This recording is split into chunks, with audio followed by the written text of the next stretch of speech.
2018 թվականին ես շատ ակտիվ մասնակցություն ունեցել եմ, սկսած 2007 թվականից էին քաղաքական եւ քաղաքացիական գործունեություն է եղել, եւ երկրորդը իհարկե ցանկացած ընտրության արդյունք եւ նման մրցակցային ընտրության արդյունքները միշտ էլ ոչ թե զարմացնում են, այո, ուրախացրեցին եւ ես շնորհակալ եմ մեր բոլոր պատվիրակներին, ովքեր որ վստահության քվե են տվել ինձ եւ գնահատել են իմ վերջին տարիների, 7 տարիների քաղաքական գործունեությունը։ Հաշվի առնելով դա հնարավոր է գործադրից օրենսդիր տեղափոխվեք։ Ես կարծում եմ դրա մասին դեռ շատ շուտ է խոսելը։ Տիկին Ավանեսյան ներողություն 3 տեղի ունեցած միջադեպից հետո այս պահին նոր տեղեկատվություն կա Նոր տեղեկատվությունը ըստ էության գիտեք, որ բավական ծանր են մեր պացիենտների վիճակը, իրականացվել են անհրաժեշտ վիրահատական միջամտությունները, հիմա լրացուցիչ այլ բան դե չեմ կարող ասել, գտնվում են բժշկական խիստ հսկողության ներքո։ Տիկին Ավանեսյան երեկույթ գրառում էի կարել Facebook-ում, որ եթե տեղատոմսի ամսական միջին արժեքը, որը կազմում է 20,000 դրամ, 60+ տարիքի քաղաքացիների համար վճարում է պետությունը, սա գործություն կմանրամասնեք, այսինքն եթե մի քաղաքացի գնում է 50,000 դրամի տեղ, նա պետք է ինքը վճարի իր տեղերի համար, իսկ եթե հենց 20,000-ի շրջանակում է պետությունը։ Չէ, լավ չեք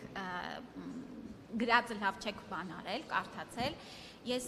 ռեպորտաժում հարցնում էի մեր դեղատան աշխատակցից, թե ինչքան է միջին էլեկտրոնային դեղատոմսի արժեքը կազմում, այսինքն միջինում մեր 65+ քաղաքացիները, երբ որ մոտենում են դեղատուն, ինչքան կկազմեր այն գումարը, եթե նրանք իրենց գրպանից վճարեին, եւ մեր դեղագետը նշեց, որ այն միջինում 20,000 դրամ է կազմում, եւ ես էլ հստակ ուրեմն գրել եմ, որ ստացվում է մեր 65+ տարիքի քաղաքացիները, ովքեր նախկինում ամսական միջինը 20,000 դրամ ծախսում էին իրենց կենսաթոշակից դեղեր գնելու համար, չեն ծախսում եւ դրա դիմաց վճարում է պետությունը։ Բայց նույն ուրեմն ռեպորտաժում խոսում էինք նաեւ մի պացիենտի մասին, ով օրինակ մինչև 100,000 դրամի դեղորայք է ստացել ապահովագրության շրջանակներում։ Այստեղ գումարի սահմանափակման մասին չէր խոսքը։ Այսինքն ես ճիշտ եմ հասկանում, որ 60+5 տարիքի քաղաքացիները էլեկտրոնային եթեր ունեն դեղատոմս դուրս գրած, անվճար դրանք պետպատվերի շրջանակներում գնում են։ 60+ քաղաքացիները գիտեք հունվարի 1-ից պետության կողմից ապահովագրվել են եւ առողջության համընդհանուր ապահովագրության շրջանակներում դեղ օգտագործման մասը եւս ընդգրկված է եւ ցուցակը հրապարակված է դեղերի հասանելի, կան դեղեր, որոնք ամբողջությամբ են փոխհատուցվում, կան դեղեր, որոնց համար կան համավճարներ եւ ըստ էության, այո, մեր 65+ տարիքի անձին հունվարի 1-ից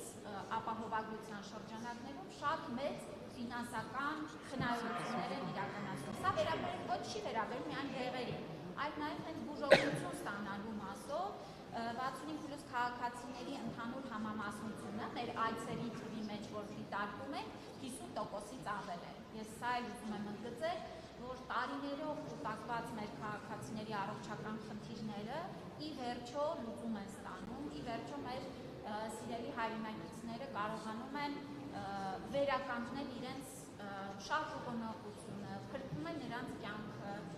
Սա մեր ամենակարևոր ձեռքբերումն է։ Տիկին Ավանեսյան 3 տաքսիստները ակցիա են իրականացնում, ասում են, որ մենք ապահովագրություն չենք ստանում, սակայն մենք հարկ ենք վճարում եւ ինչու չենք օգտվում ապահովագրության